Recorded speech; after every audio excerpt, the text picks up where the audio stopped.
আমরা যারা রং রুটে রাইড করি তারা অনেক সময় আমাদের পাশ থেকে যখন বাস বা ট্রাক ওভারটেক করে বা আমরা যখন ওভারটেক করি তখন একটা এয়ার প্রেশারের সম্মুখীন হই। মনে হয় যেন বাতাসে এমন একটা ধাক্কা দিল যে আমাদের স্কুটার পোল্টি খেয়ে পড়ে গেল বা বাইক পোল্টি খেয়ে পড়ে গেল। এই ধরনের অনেক সময় আমাদের ফিল হয়। বিশেষ করে যারা মাওয়া রোডে রাইড করে, যারা এক্সপ্রেসওয়েতে রাইড করে, তারা এই সমস্যাটা অনেক বেশি ফেস করে।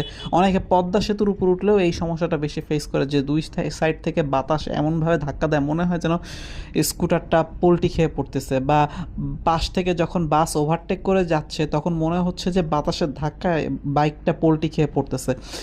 এই রকম সমস্যা বা এরকম পরিস্থিতিতে আসলে আমাদের কি করা উচিত?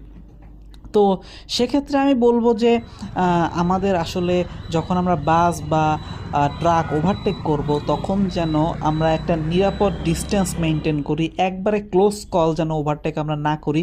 মিনিমাম 1 থেকে 1.5 মিটার ডিস্টেন্স রেখে আমরা যেন ওভারটেক করি, তাহলে আমাদের কখনো ওভারটেক করার সময় যে এয়ার প্রেশার বা বাতাসের যে ধাক্কাটা, এটা আমরা সাধারণত অনুভব করব না।